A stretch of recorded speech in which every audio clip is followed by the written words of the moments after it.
Tensions in the Middle East are high as Israel intensifies attacks across Gaza and bombs the capital of Lebanon. An airstrike rocked southern Beirut on Sunday, soon after the IDF issued an evacuation warning for the area.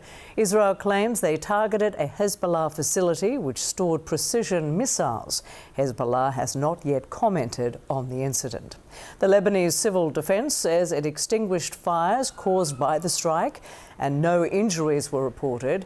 Since a ceasefire between Israel and Hezbollah went into effect in November, the IDF has carried out a number of strikes targeting southern Lebanon.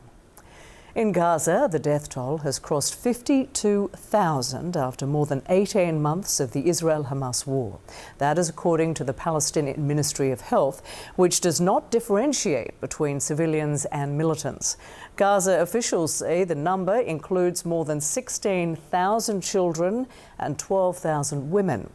And the UN is warning that Palestinians in the enclave are, quote, slowly dying from a lack of food supplies due to Israel's total blockade of aid. Israel has previously denied that Gaza is facing a hunger crisis. CNN's Paula Hancock joins us now live from Abu Dhabi. Good to see you, Paula. So what more can you tell us about the humanitarian situation in Gaza?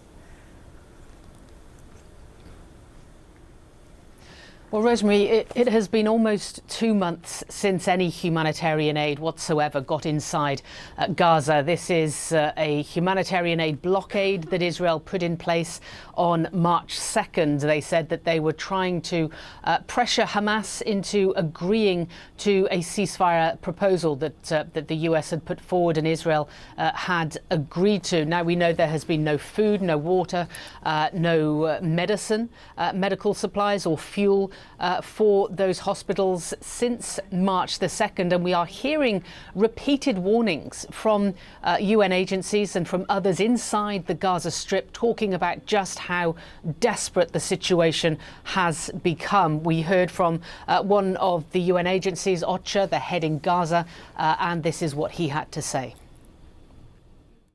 The coming days in Gaza are going to be critical.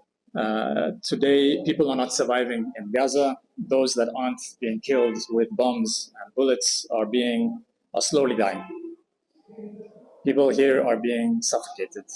What we see around us is endless suffering under a total and complete blockade. A total closure that's now lasted for almost 2 months, while airstrikes, ground operations are intensifying, and displacement orders that are pushing people out of their homes are increasing.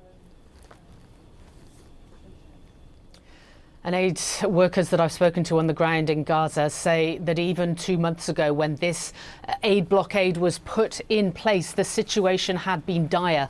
There was 2 months where there was a ceasefire in place, where hundreds of aid trucks were able to get into Gaza itself, but they were unable to replenish what had been taken over the 15 months before that. So this is an ongoing crisis we are seeing in Gaza, and even more increasing is the alarm in the warnings from these humanitarian aid groups at just how desperate the situation is. We did hear from the US President Donald Trump late last week on his way to Italy, and he said he had spoken to the Israeli Prime Minister Benjamin Netanyahu, and he had said that we have got to be good to Gaza. There's a big need for medicine and food. We're taking care of it.